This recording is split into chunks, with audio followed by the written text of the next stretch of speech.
Oke, baik, bismillahirrahmanirrahim. Assalamualaikum warahmatullahi wabarakatuh.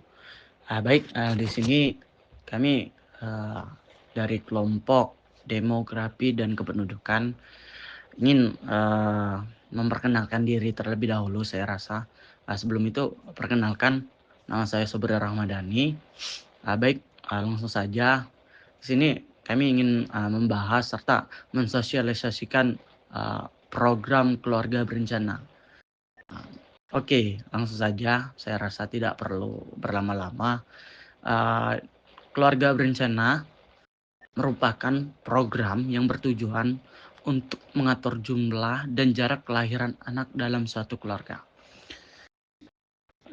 Lalu program ini juga dirancang untuk dapat membantu pasangan dalam merencanakan jumlah dan jarak kelahiran anak.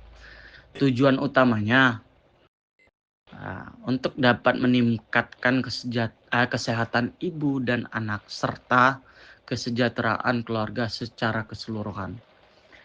Lalu keluarga berencana tidak hanya membahas mengenai itu. Keluarga berencana coba melibatkan penggunaan berbagai metode dari mulai kontrasepsi seperti pil, suntik, implan, bahkan kondom gitu untuk dapat mengatur kehamilan. Program ini juga mencakup edukasi tentang kesehatan reproduksi dan pentingnya perencanaan keluarga. Maka dengan adanya program ini mampu memberikan tingkat pemahaman terhadap masyarakat mengenai program keluarga berencana, sehingga dalam perencanaan kedepannya masyarakat mampu melihat serta memandang seberapa efektifnya program keluarga berencana ini. Mungkin tidak perlu panjang lebar, saya langsung serahkan kepada rekan saya. Mungkin dipersilakan begitu.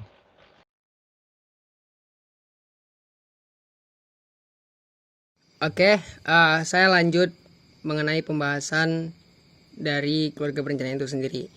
Nah, sebelum kita memulai keluarga berencana itu sendiri, kita harus mengerti dulu. Kita mulai dari pengertian keluarga berencana. Nah, menurut kelompok kami, keluarga berencana itu didefinisikan menjadi 3 gitu. Nah, yang pertama menurut undang-undang kita sendiri.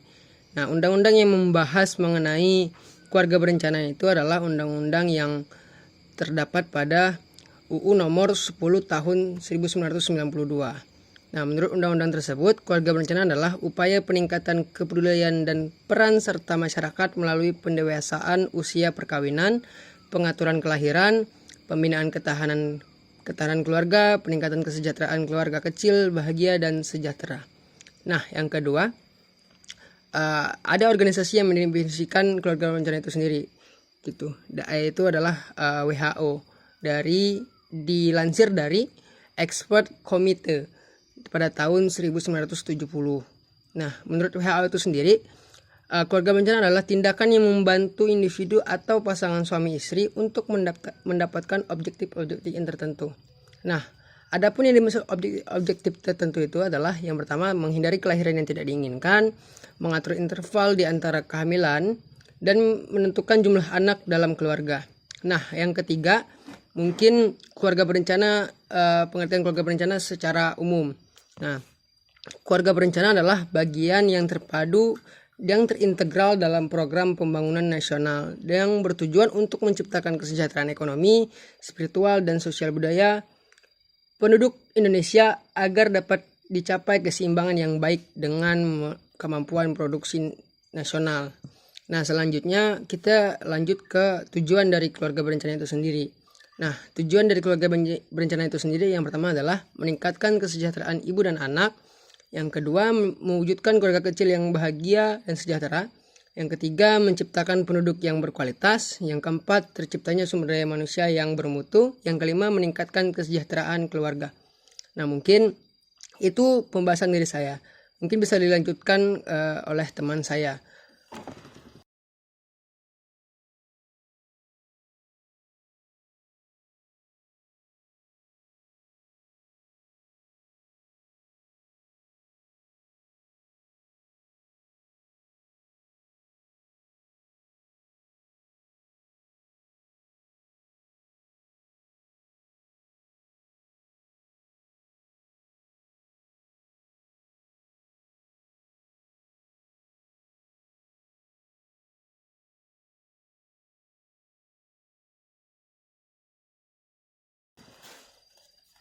Oke, baik.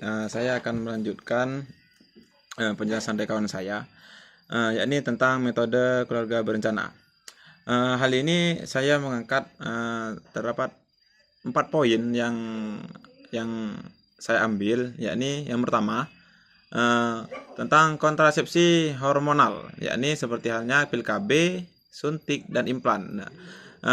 Dengan menggunakan 3 poin ini dapat mencegah akan kehamilan. Poin yang kedua yakni kontrasepsi barrier seperti kondom dan diafragma. Dan di poin 3 yakni ada metode alamiah. Nah, metode alamiah ini yakni metode kontrasepsi yang tidak memerlukan alat atau obat atau prosedur tertentu. Metode ini biasanya dipilih oleh pasangan yang tidak cocok menggunakan alat kontrasepsi atau untuk mencegah efek samping dari kontrasepsi hormonal. Dan poin terakhir yakni poin keempat yakni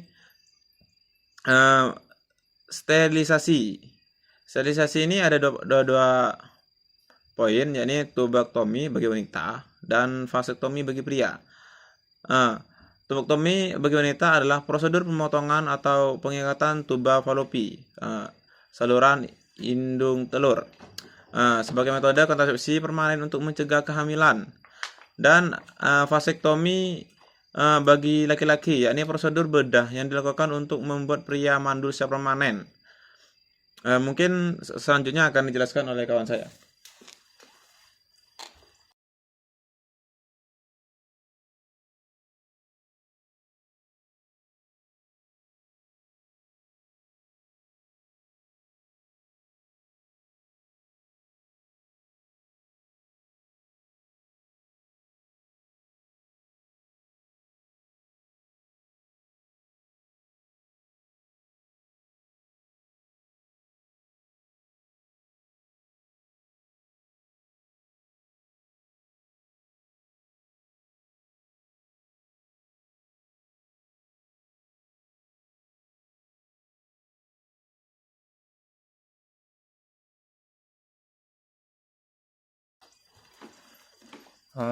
Oke.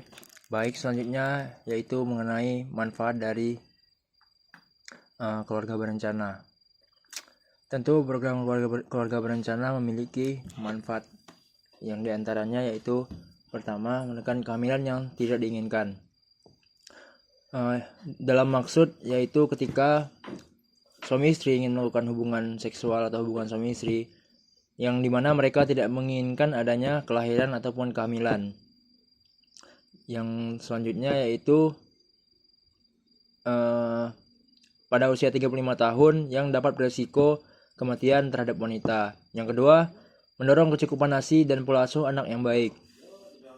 Apabila anak yang belum berusia 1 tahun sudah memiliki adik, maka tumbuh kembangnya beresiko terganggu. Normalnya, jarak anak pertama dan kedua antara 3 sampai dengan 5 tahun.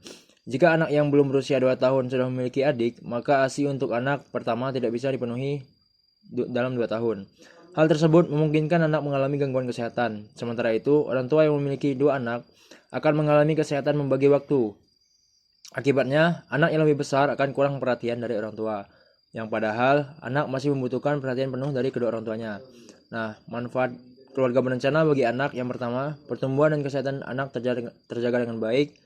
Selanjutnya, anak mendapatkan perhatian, pemeliharaan dan makanan yang cukup, dan juga masa depan dan pendidikan anak terencana dengan baik. Yang ketiga, mencegah gangguan kesehatan mental keluarga. Sebagian wanita berisiko mengalami depresi setelah melahirkan. Depresi biasanya dihilang jika ibu mendapatkan dukungan dari pasangan ataupun keluarga. Jika terjadi kelahiran anak dengan jarak dekat, maka risiko depresi akan meningkat. Depresi juga dapat terjadi pada ayah jika belum siap secara fisik dan mental. Kedua kondisi tersebut dapat dicegah dengan melakukan program keluarga berencana. Jika kehamilan diatur sedemikian rupa, pasangan suami istri bisa hidup lebih sehat dan sejahtera. Sementara itu, anak dapat tumbuh secara maksimal dan perencanaan kehamilan akan berjalan dengan matang. Yang selanjutnya yaitu mencegah gangguan kesehatan reproduksi. Hamil di usia terlalu muda, terlalu tua, atau kehamilan yang berjarak terlalu dekat dapat menimbulkan risiko. Ibu hamil dapat mengalami masalah selama kehamilan, seperti hipertensi, preeklamsia, persalinan prematur, dan sebagainya. Nah, adanya program keluarga berencana, kehamilan dapat direncanakan dengan lebih baik sehingga risiko gangguan kesehatan reproduksi dapat dicegah. Mungkin sekian dari saya. Selanjutnya saya serahkan ke Subri Ramadhani.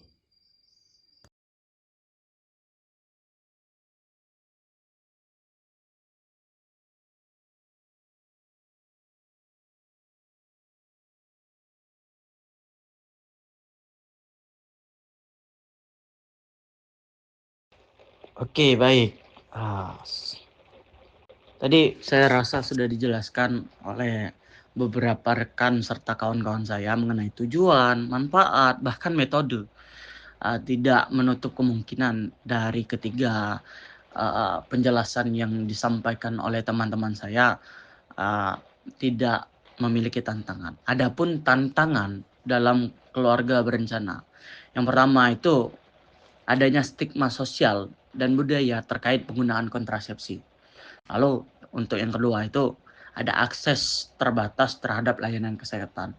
Dapat kita garis bawahi bahwa keterbatasan terhadap layanan kesehatan ini menjadi tantangan yang cukup dibilang menjadi dampak yang urgent untuk kedepannya. Lalu adapun yang ketiga itu kurangnya informasi dan edukasi.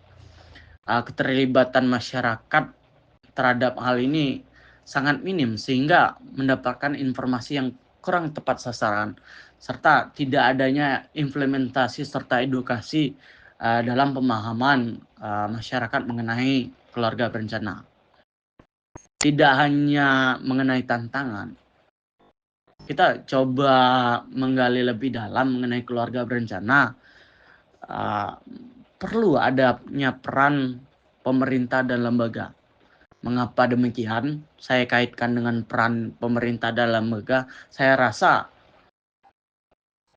keluarga berencana tidak hanya penggunaannya untuk suami dan istri, tetapi perlu juga peran pemerintah serta lembaga dalam menyediakan layanan, pendidikan, dan fasilitas yang mendukung program keluarga berencana.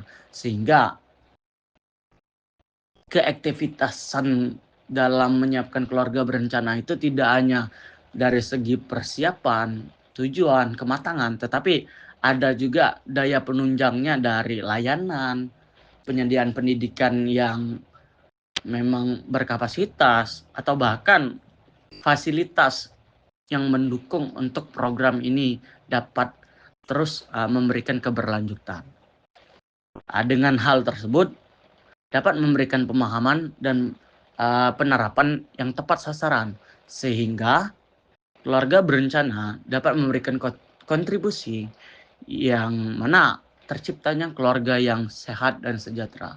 Maka apa yang menjadi program dan tujuan dari keluarga berencana itu menjadi satu kesatuan utuh ketika terciptanya keluarga yang sehat dan sejahtera. Mungkin cukup begitu jelas yang disampaikan oleh rekan-rekan saya mengenai manfaat, tujuan, bahkan apapun yang menjadi tantangan ke depannya, bagaimana peran pemerintah, sehingga hal itu mencakup untuk dapat memberikan keberlanjutan bagi program ini untuk terus berlanjut. Saya rasa masyarakat mampu untuk dapat memahami ini menjadi suatu perencanaan yang memang harus dipersiapkan lebih matang. Maka keselarasan